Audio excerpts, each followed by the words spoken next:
are the first 5-year player that your dad has had here. Is that weird to think about, that this is your 5th season of college basketball? Yeah, it's gone really fast, but I've loved every minute of it. I think just the best thing about it, the most rewarding thing, is looking back to where the program was when I got here to where it is now. And we want to keep getting it better, but I'm really proud of how much it's changed since I've got here and how much better really the program has gotten in my time here. And it's pretty crazy that it's already 5, but yeah, I'm looking forward to one more season. With that experience and just being around and seeing how kind of the standard, how it's been raised, how much do you put on yourself to make sure that these young guys coming up kind of continue that after you move on after the season? Yeah, there's a lot less room for error in the off season now. You can't take this time as just learning, because we want to be good now. We won't want to be good in a couple of years. Like, we want to get everything, like all the system down, and get those new guys to learn quickly and realize that they can make mistakes, but they have to learn from them quickly.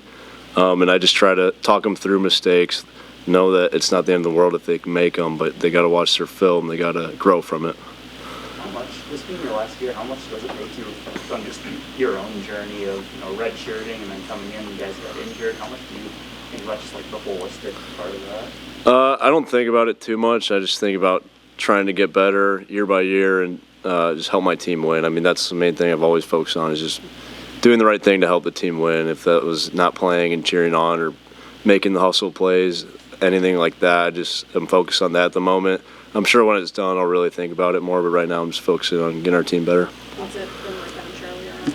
It's great. He's obviously a familiar face, so it's good to have that if I'm like struggling, because I can get in my head at times, and he's good to go to for that.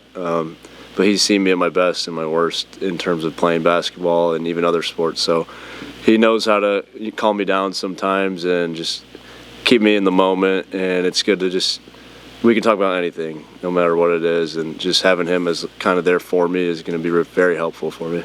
With him being around, has there been any cases of mixed up identity?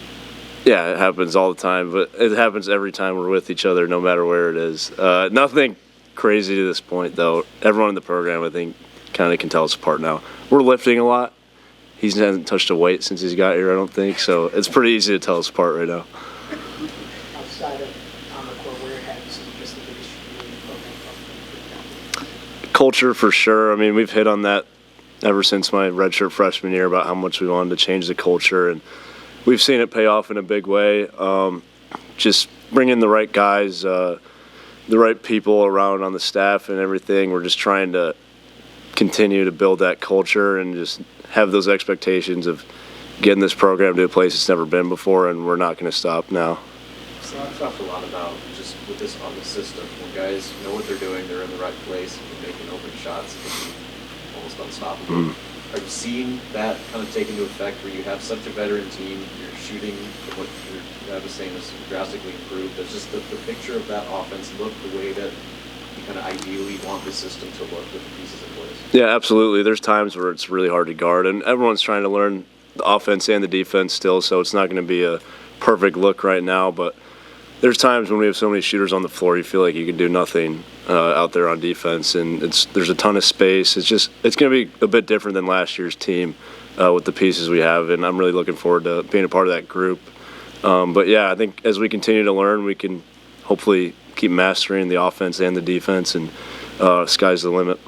Red was saying to lead the team in assists this summer. How much have you, where do you feel like you've developed as an initiator and a point guard? Yeah, I mean, I've always felt like I've had a good feel for passing. At times I would get too sped up, and my handling I don't think was up to par with, like, say, a real good point guard in the Big Ten. But I've really worked on my handling and kind of change of pace so I wouldn't get so sped up, and that's allowed me to see more reads out there and then be able to make the plays of the passing ability I had.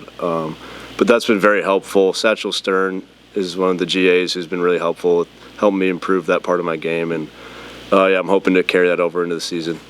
Because you and the point guard room, obviously four options plus the ranking bring up more just compared to what you guys had last year. Yeah, I mean, we have so many guys that can handle it. I don't know if we'll have a point guard this year. It can be different. Whoever gets the rebound can be the point guard.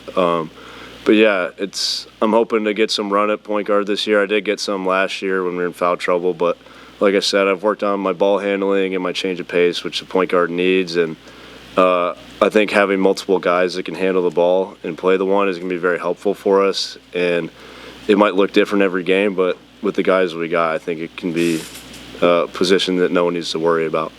Talk about team culture and before this. Coach Hoiberg talked about Marcus coming in, having a different type of mental leadership here. What have you seen on the court? Yeah, I think Jamar's been really good since he's come back. He was part of those teams that we had started to fix the culture, so he's seen it. But as you get older, you kind of see the things that you were lacking in. I think when you were 18 years old, and he's really reflected on that. And I think he's brought the mentality that he's not going to act like how he was when he got here. And he was good for the most part, but there may be things that he wanted to change, and he's completely changed that. And I think we've done a good job of trying to get all the other new guys to kind of buy into this culture that we're building. And no one has been an issue at all so far, and I feel really good about it. You guys getting Rienk back into full workload, or at least get close to it. How much of a difference does just having him and everything that he does, especially on offense, just change things with the dynamic of that system? He's such a good player. He's so fun to play with. He just makes passes that you don't even see. He sees them forming like as the play's going on. He hit one Frager on a back up for a dunk today that last year we probably wouldn't have made that pass because it didn't look open, but he threw it to space and Frager's able to run into it. But he just has that IQ that a lot of people don't have on the court, and he makes things easier for everybody else. And obviously having a 5 that can shoot threes opens up the rim for guards, and we can make more plays downhill. But he's so smart, and even defensively, he's a really good talker, and that always makes things easier. I guard the ball a lot, so ball screen coverage is really important with your talk, and he's really good in that. So just, he helps everything, he helps everyone, and it's just so good to have him back. Was the first pitch even close to the strike test? Yeah, it was a ball, but it wasn't that bad. It wasn't 50 Cent. It was just a little low in the box. You know, your dad kind of talked about just the season kind of approaching fast and the BYU game and whatnot. Just do you feel like the summer's gone by fast, and how are you guys going to maybe use that time away to kind of continue to ramp up before the season? Yeah, it definitely has gone by fast. I feel like it goes by faster every year. My freshman year summer felt like it was 8 months long, and this felt like it was 4 weeks. But yeah, I think this off time, it's a good time we had a long season last year. For me, I'm going to take some time off and just kind of get mentally cleared, and then the week leading into it, I'll really start grinding again and ramp it back up. But the summer can be tough because a lot of guys are learning new things, and it can be a mental strain, and it's a strain on your body as well with lifting. So I think taking enough time off to get your mental right and then getting your body back in good shape leading into the start of the season is really important. But yeah, I'm excited. I'm looking forward to the break. And I think guys take it differently sometimes, but for me, just get my head, I think, in a good place, and then get my body in a good place after that is kind of my goal. Okay. Thanks, guys.